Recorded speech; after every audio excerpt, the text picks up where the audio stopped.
y siempre es un gran desafío cuando uno expone la palabra del Señor, el pensar qué cosa vamos a reflexionar en este día, ¿no? Y estuve orando mucho por ver qué Dios quiere para cada uno de nosotros.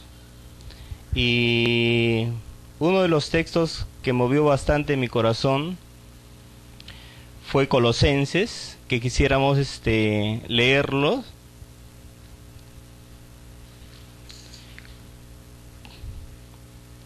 Colosenses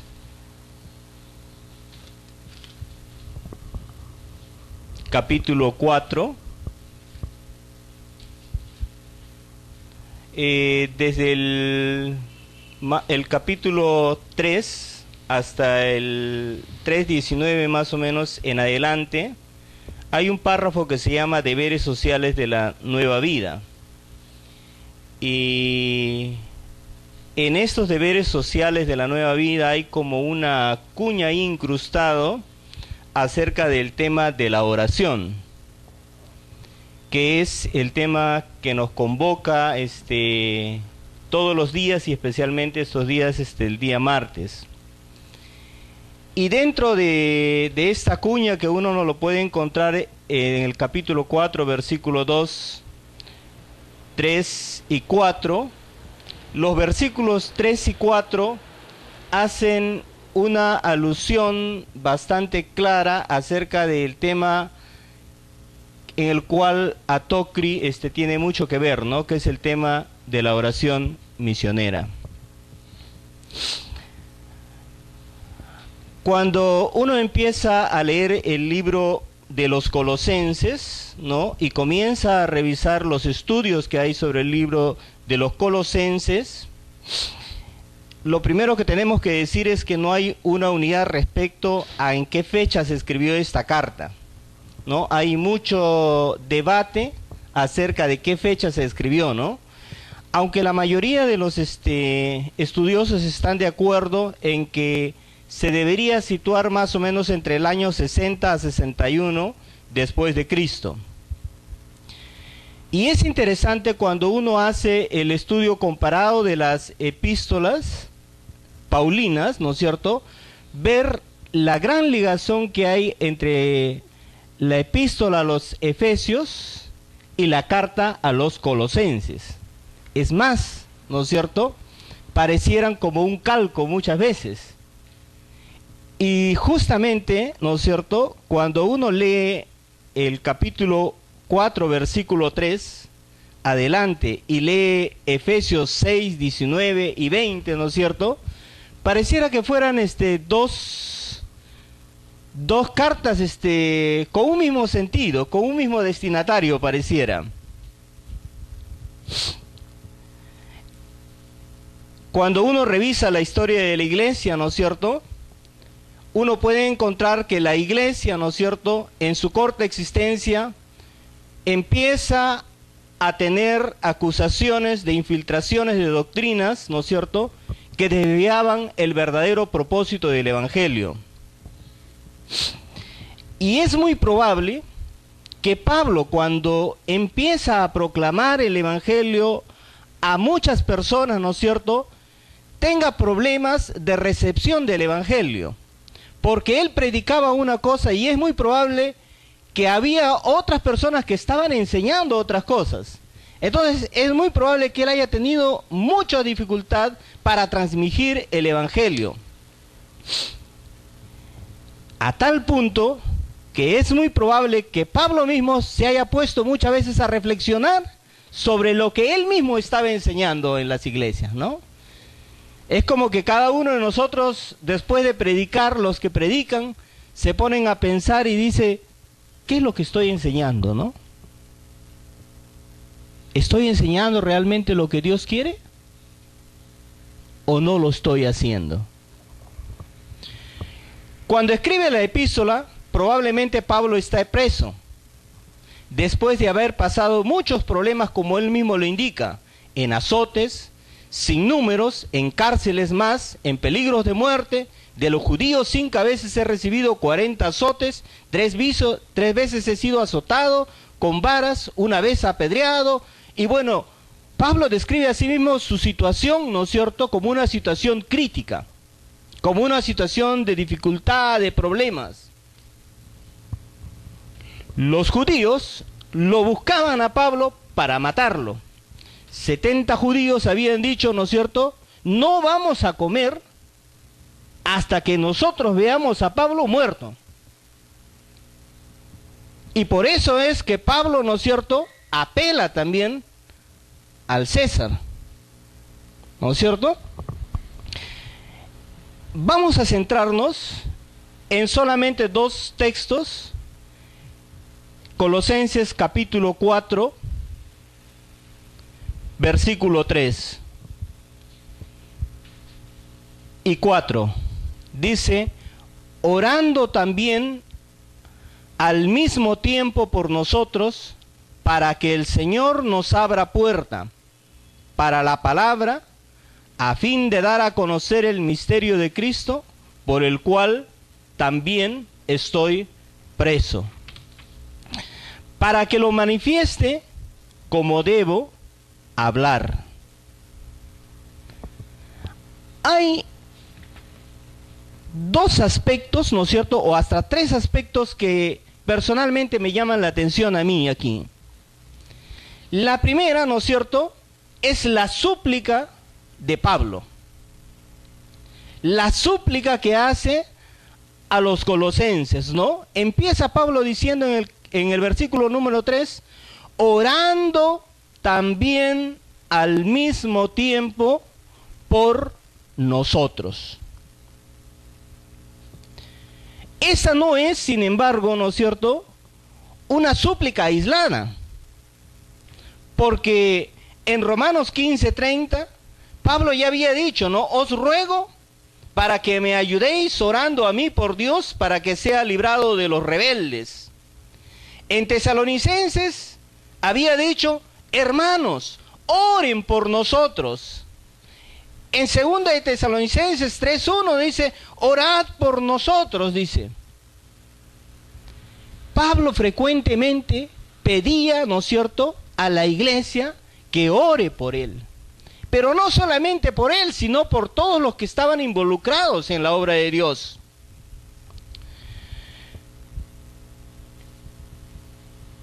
Y hay 2 aspectos de esta súplica de Pablo, ¿no es cierto?, que pueden salir a la luz. La primera es que la obra se hace en oración. La obra es una obra de Dios y por lo tanto tiene que hacerse en comunión con Dios. Y la forma, ¿no es cierto?, como el ser humano entra en una comunión íntima con Dios es a través de la oración. Es en la oración cuando nosotros tenemos una comunicación estrecha, directa con Dios. En primer lugar, orando también al mismo tiempo por nosotros, nos dice que la obra se hace en oración, es decir, en comunión con Dios. Pero también, hermanos, la obra se hace en comunión con la iglesia, con la comunidad de fe. No es posible, hermanos, pensar en una obra de Dios en la cual un individuo se cree como el iluminado de Dios, ¿no es cierto?, el que va a salvar al mundo. La obra de Dios se hace en comunidad de fe. En segundo lugar, hermanos, lo que estamos recalcando aquí es que la obra no es una obra de un individuo, es una obra de Dios y en ella debe hacer partícipe a toda la iglesia. Gran tentación es creer que somos los protagonistas de la historia. Y es un error en el cual nosotros muchas veces cuando hacemos la misión, cuando hacemos la obra pastoral, creemos, hermanos, de que nosotros somos los protagonistas de la historia. Y eso no es así. Dios ha llamado a su pueblo para el servicio. Y desvincular a la iglesia de la obra misionera es un error grande que se comete. Pablo por eso indica, orando también al mismo tiempo, ¿por quiénes? Por nosotros.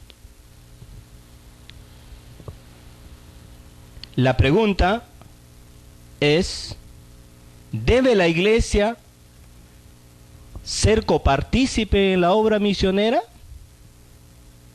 Como muchas veces hemos escuchado, ¿o es la iglesia la participante principal en la obra misionera? Muchas veces se nos ha enseñado que la iglesia es solamente copartícipe. Pero en los pedidos de oración que hace Pablo, que frecuentemente está involucrando a la iglesia, haciéndole recordar su tarea, haciéndole recordar de que la misión se ejecuta cuando la iglesia se pone en acción a través de la oración, nos indica que la iglesia no es una mera coparticipante, sino es una participante principal en la obra de Dios. La iglesia es la que ha sido llamada a la obra. Y por eso el que hace la obra de Dios sale de una iglesia. Tiene siempre contacto con la iglesia. Orando también al mismo tiempo por nosotros. Es la súplica de Pablo. En segundo lugar, el motivo de la súplica. ¿Por qué suplica Pablo a la iglesia que ore por él, que ore por los que los están acompañando? Dice, para que el Señor nos abra, ¿qué cosa? Puerta. Observe usted aquí este contraste entre el plural y el singular. Para que el Señor, dice, nos. Habla de un plural, ¿no es cierto? Yo solo no estoy haciendo la obra, dice Pablo. ¿No? Observen eso ahí. Pablo dice, yo solo no hago la obra. Nos. Para que el Señor nos, dice, ¿qué cosa? Nos abra, ¿qué cosa? Puerta. ¿Ah? No utiliza el plural nuevamente, sino utiliza un singular, ¿no es cierto? Nos abra una puerta. Nótese este contraste. ¿Qué es esto de la puerta? ¿Qué es esto de que el Señor nos abra una puerta? ¿Por qué orar por una oportunidad? ¿No está la vida misma llena de oportunidades? ¿No es cada día una oportunidad para transmitir el Evangelio? ¿No es que cada día nosotros interrelacionamos los unos para con los otros y que esa interrelación nos crea oportunidades? Parece que Pablo no lo veía así, ¿no? Pareciera hoy en día que las puertas se van cerrando. Pareciera que las puertas se van cerrando. Y Pablo hace muchos años visualizaba este cierre de las puertas. Y por eso él oraba por una puerta. Una sola puerta pedía él. Es decir, una oportunidad. Una oportunidad. Hoy en día, uno puede sentir que se predican diferentes evangelios, diferentes mensajes, y todos usan la Biblia, pero no todos nos hablan de pecado, no todos nos hablan de un Dios que salva. Es más, aún los que no creen en Dios se creen con derecho para decirnos cómo debemos entender la Biblia. A tal punto que cuando uno va a testificar a otra persona de Cristo, pareciera que las personas están vacunadas contra la verdad. Hoy en día se ha desprestigiado tanto el Evangelio por aquellos que han visto en el Evangelio una fuente de ganancia y no de servicio. ¿Cuántas personas han salido amargadas de la iglesia? ¿O cuántas personas, hermanos, han usado del Evangelio para su propio beneficio? Y hoy día muchas personas no quieren escuchar justamente del Evangelio porque dicen, para ser igual yo que esa persona, ¿me estás hablando para eso? Prefiero ser igual. Hoy se lucha contra la imagen que han dejado muchos líderes. Se dice que de cada 10 pastores en los Estados Unidos, en una encuesta que se hizo hace mucho tiempo, 4 de ellos habían dicho que habían cometido adulterio. ¿Y cómo las personas van a tener un corazón abierto para la palabra? ¿Cómo las personas van a tener un corazón abierto para la palabra? Hoy en día, las personas se ufanan de su pecado.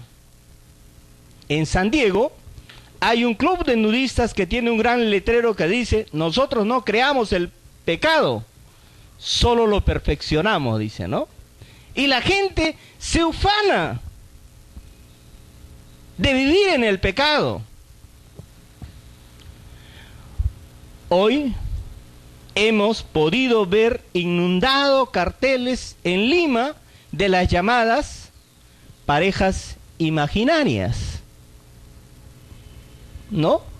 Que la lectura es que ya no son imaginarias, sino son reales y deben ser aceptadas por la sociedad. Y cualquiera que quisiera hablar en contra de eso, ¿no es cierto?, es un anticuado o está propiciando, ¿no es cierto?, cosas que no se deben hacer. Hoy en día se refuerza cada vez más el concepto de que a nadie se nos puede decir nada respecto a nuestra vida, ¿no es cierto? Y por eso es que algunos dicen, soy soltero o soy soltera y hago lo que quiero, ¿no es cierto? Porque soy soltero, pues, ¿no? Eso que parece un juego tan inocente, ¿no es cierto?, es algo que se va metiendo en el subconsciente de nuestros hijos, de los pequeños que van naciendo, y nacen con esa idea. Yo puedo hacer lo que quiero porque yo no soy casado, dicen. Hoy, cada vez es más difícil tomar contacto con los grupos étnicos no alcanzados. Hay la barrera del lenguaje. La barrera de que cada día estamos más contaminados que no podemos acercarnos a ello. Incluso hasta la misma legislación nos prohíbe un acercamiento y por lo tanto vemos puertas cerradas. La súplica de Pablo para que el Señor nos abra una puerta, ¿no es cierto?, tiene sentido. Y por eso Pablo, ¿no es cierto?, ora, ¿no es cierto?, le dice, os ruego, hermano, nos dice que me ayudéis, que nos ayudéis en oración para que una puerta se nos abra. ¿Cuántos de los que han ido a hacer la obra misionera han ido a diferentes lugares y encuentran que no hay recepción? Por eso es importante, hermanos, la iglesia no es solamente copartícipe, ¿no?, sino la participante principal a través de la oración. En Hechos capítulo 16, 14, dice, una mujer llamada Lidia, vendedora de púrpura de la ciudad de Teatira, dice que adoraba a Dios, estaba oyendo. ¿Y qué cosa dice? El Señor abrió el corazón de ella para que estuviese atenta a lo que Pablo decía. Eso es lo que se quiere provocar a través de la oración. Que cuando hay una persona que transmite el Evangelio, la persona pueda tener esa disposición de abrir su corazón a lo que están diciendo. Que haya cada vez personas que abran su corazón para escuchar lo que se le tiene que decir. El fin de la súplica,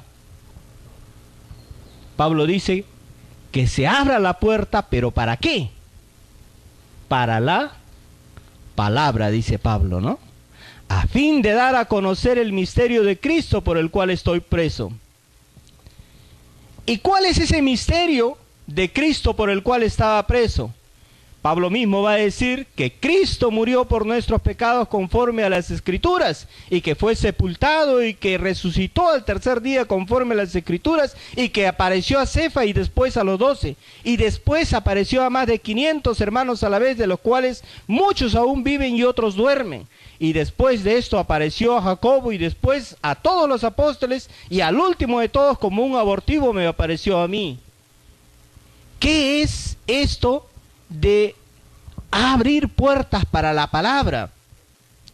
Pablo va a decir: palabra fiel y digna de ser recibidos por todos, que Cristo Jesús vino al mundo para salvar a los pecadores, de los cuales yo soy el primero.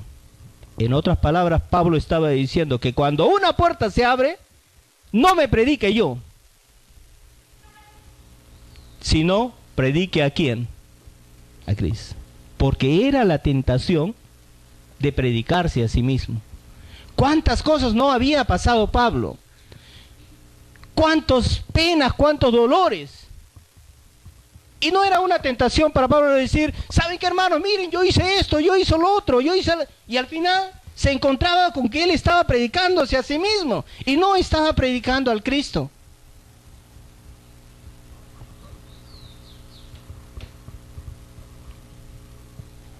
El 4:4 dice: para que lo manifieste como debo de hablar. Para que lo manifieste como debo de hablar. En Efesios dice: por lo cual soy embajador en cadenas, que con denuedo hable de él como debo de hablar, dice, ¿no? Que no hable de cualquier manera, que no hable de cualquier forma, sino que lo haga, dice, como debo de hablar. Debo de hablar es la habilidad para explicar el ministerio del Evangelio. Y aquí también se encierra un peligro, el peligro del mensaje pablista. ¿A qué se refiere la habilidad para explicar este ministerio del Evangelio? Se refiere a palabras precisas, palabras claves, se trata de técnicas de convencimiento, se trata de aprender bien la homilética. Yo personalmente pienso de que Pablo está diciendo: para que Dios me libre de mi autoconfianza, de mi creer que sé, de mi creer que he leído la Biblia y que la entiendo, que yo no exponga según mi razonamiento, dice Pablo, ¿no es cierto? Y entonces, ¿de qué se trata esto? Para que lo manifieste como debo de hablar. Si no se trata de homilética, si no se trata de buenas técnicas del lenguaje, ¿de qué cosa entonces se trata?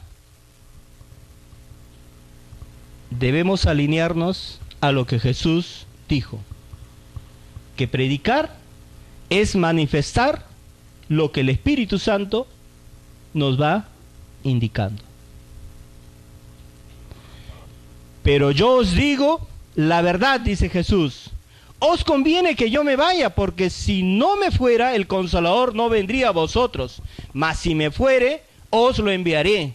Y cuando Él venga, convencerá al mundo de pecado, de justicia y de juicio. De pecado, por cuanto no creen en mí; de justicia, por cuanto voy al Padre y no me veréis jamás; y de juicio, por cuanto el príncipe de este mundo ya ha sido juzgado.